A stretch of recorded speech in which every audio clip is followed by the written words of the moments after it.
Quando a pessoa diz tem um problema, a gente adora. A gente já marca a reunião, diz, senta aqui e vamos conversar. E aí juntam 5, 6, 7. Inclusive tem que tirar as pessoas, porque senão vem muita gente atrás para querer resolver.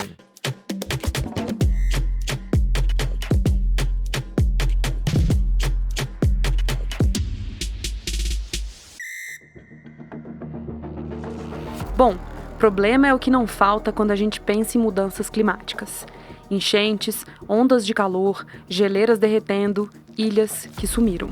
O aumento da temperatura do planeta é real e a gente precisa fazer o possível para evitar que seja maior do que 1,5 graus. Essa é a meta do Acordo de Paris, um combinado geral de quase 200 países, feito em 2015. Para chegar lá, o caminho é uma economia de baixo carbono, ou seja, emitindo menos gases de efeito estufa. E para isso, a transição energética que aposta em energias renováveis, como eólica, biomassa e solar, é essencial. Bom para o Brasil, porque aqui o que não falta é terra para plantar, sol e vento, especialmente no Nordeste.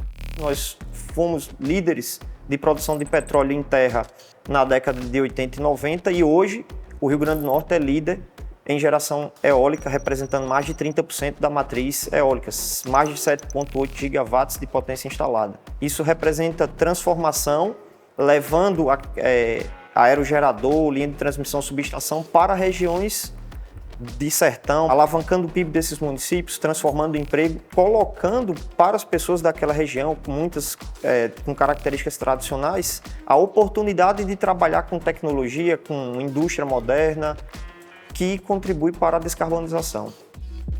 Mas nem sempre foi assim.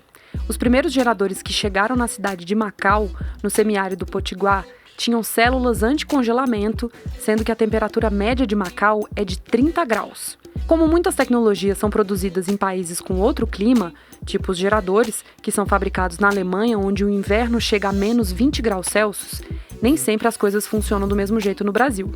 O Rodrigo vai ajudar a gente a entender como é importante fazer a adaptação. Tipicamente precisa haver uma evolução tecnológica e o Senai, de novo, à disposição da indústria brasileira, está tratando desta evolução tecnológica para que os equipamentos desenvolvidos tenham o melhor desenvolvimento, consequentemente, a melhor competitividade da indústria que os instala em solo brasileiro. A gente chama isso de tropicalização, mas de fato é mais uma atividade do Senai, tanto desenvolvendo pessoas, desenvolvendo produtos e processos, trazendo inovação para o ambiente industrial, mas também tropicalizando ou adaptando uma tecnologia que já existe para as condições brasileiras de produção. Desenvolver tecnologias mais eficientes para o nosso clima é essencial para o Brasil estar à frente de uma nova fronteira energética, as eólicas offshore.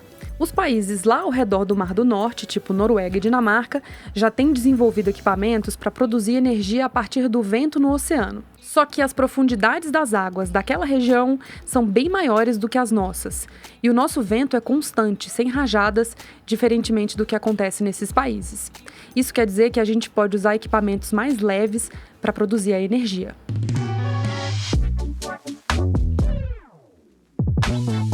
Tornar a produção dessa energia mais eficiente não tem só a ver com as condições climáticas, mas com aproveitar ao máximo as possibilidades. Tipo usar não só o lado de cima do painel solar, mas também o que fica virado para o chão.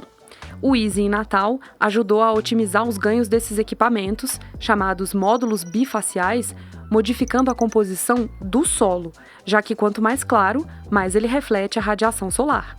E aí a gente estava pensando, se ele consegue gerar também energia com a radiação que está sendo refletida pela superfície, por que não melhorar essa superfície? Por que não talvez utilizar alguns rejeitos que a indústria tem, que possam melhorar essa refletividade da superfície e com isso ganhar um percentual ali de geração a mais? Para essa transição para o futuro acontecer, a gente depende de uma atividade feita pela humanidade há milênios, a mineração. Para a gente fazer esse caminho, para a gente fazer essa transição, a gente precisa dos chamados minerais estratégicos. É do solo que vem metais raros como o disprósio, usado para fazer ímãs que vão em geradores de turbinas eólicas. Já para fabricar painéis solares, é preciso de prata. E é aí que vem o grande paradoxo da mineração. Como extrair o que é preciso da terra de um jeito mais sustentável? É possível a utilização de micro-organismos para fazer a extração de minérios. Então a gente pode fazer, selecionar alguns micro-organismos que têm funções muito diversas no ambiente, que são capazes de sobreviver em condições muito extremas para facilitar ou para aumentar a eficiência da extração do minério de interesse. E a gente pode chamar isso como biomineração. Aqui nesse laboratório, por exemplo, a gente trabalha diretamente com isso. Então, com a prospecção de novos micro-organismos e a identificação desses micro-organismos, com a multiplicação desses micro-organismos para a obtenção de produtos de interesse. E não basta ter os minerais para fabricar os equipamentos. É preciso testá-los para ter certeza que eles vão aguentar possíveis condições extremas de clima. Foi pensando nisso que foi criado o túnel de vento. Você aperta um botão e o ar se move como se fosse uma rajada em uma tempestade de 100 km por hora. O mais importante é o quanto essa simulação é útil. Todo parque eólico tem uma torre com pelo menos 3 anemômetros, que giram com o movimento do vento e medem a sua velocidade. Antes, esse equipamento não existia no Brasil. Agora ele está em plena operação no Rio Grande do Norte. Ao longo de 2 anos, trabalhamos para viabilizar a montagem e automação do túnel, desenvolvido em parceria com uma empresa fornecedora. E hoje a gente conta com infraestrutura de ponta capaz de atender todas as demandas do setor eólico onshore quanto offshore. Faz sentido o túnel estar ali porque o Rio Grande do Norte é o maior produtor de energia eólica do Brasil. E agora quer explorar o potencial da produção eólica offshore. No fim de 2022, o Instituto Senai de Inovação em Energias Renováveis lançou uma boia capaz de captar dados para medir o potencial de produção de energia eólica no mar. Se o Brasil aproveitar essa oportunidade, pode conseguir ser capaz de gerar 700 gigawatts. Só para você entender o que isso significa, é mais que o triplo da capacidade que a gente tem hoje de produção energética. Aí você pode se perguntar o que fazer com tanta energia? Exportar e fabricar mais energia. É aí que entra o hidrogênio verde. Funciona assim: a energia elétrica de uma fonte renovável quebra a molécula de água, o H2O, sobrando apenas o hidrogênio. Esse gás serve para bastante coisa, inclusive como combustível para carros elétricos. No mundo, hoje esse hidrogênio ainda não é verde. Ele é produzido principalmente com a energia gerada pela queima de carvão, mas a ideia é conseguir fazer isso de um jeito mais sustentável.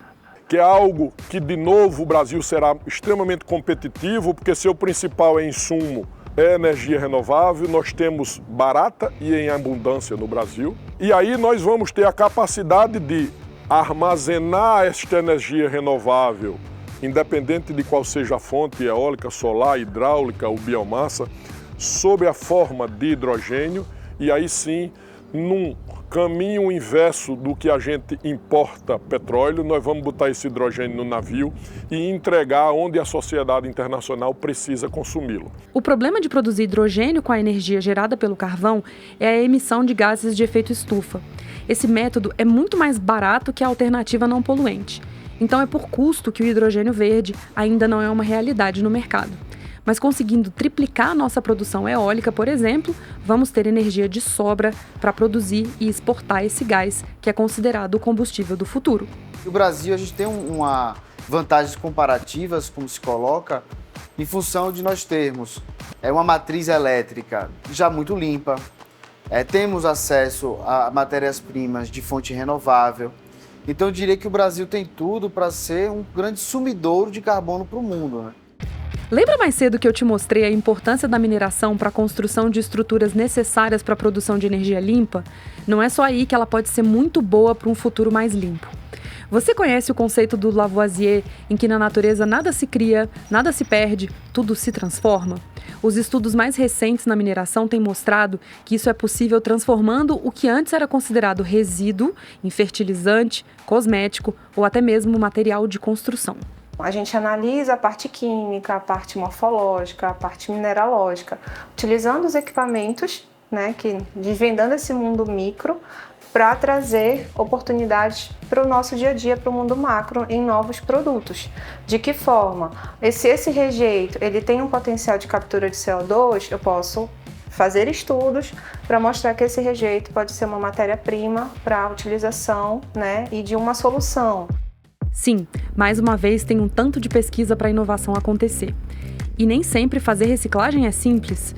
Muitas vezes, para essa transformação rolar, tem muita tecnologia envolvida. Existia um resíduo, né, resíduos de fibras sintéticas de tecido, né, que eram descartados em aterro sanitário e não tinham outra destinação. E isso é um problema ambiental e é um material relativamente nobre. Essa reciclagem é difícil porque existem vários polímeros misturados ali. E no Instituto, com o auxílio dos pesquisadores, foi desenvolvida uma metodologia para fazer reaproveitamento desse resíduo e transformar em novos produtos. É um case interessante, um case de sucesso, né, no qual a empresa já está fazendo a comercialização desse material que antes era lixo. Pois é, o que seria descartado por uma indústria pode ser matéria-prima para outra. E eu acho que a essa altura você já sabe quem vai fazer essa conexão, né? Ligar as pontas é muito importante. Então, aquele que tem o recurso, que acha que é um resíduo, na verdade é uma matéria-prima para o outro industriário, eles precisam se conhecer e eles têm que ver que eles são complementares, não competidores. Porque na medida em que eu elimino um passivo, transformo esse produto num novo insumo para a indústria, eu estou fechando a cadeia e o Senai é esse personagem que faz da match. O Brasil tem uma grande oportunidade do seu desenvolvimento produtivo. Nós temos uma estabilidade de geopolítica que é importante e um enorme potencial de produção de energia verde. Se nós acertarmos a mão de uma coordenação como projeto de país em torno da transição digital e da transição verde, o Brasil certamente vai emergir num ciclo virtuoso de desenvolvimento. Um mundo com a floresta de pé, menos lixo, mais vacinas, diagnósticos mais rápidos, transportes mais seguros. A ciência permite que a gente consiga enxergar um mundo de possibilidades para o futuro. Um futuro que muitas vezes, para nós, do lado de fora dos laboratórios, parece preocupante, mas que para os pesquisadores instiga a busca por respostas. E esses novos caminhos estão sendo construídos no Brasil, por brasileiros, com a natureza daqui e com tecnologias feitas para o nosso clima. Em pouco mais de uma década, a rede de Instituto Senai de Inovação criou milhares de soluções. O que parecia impossível se tornou realidade e esse time está pronto para enfrentar muitos outros desafios pela frente. Não só para transformar a indústria, mas a vida de todos nós, brasileiros.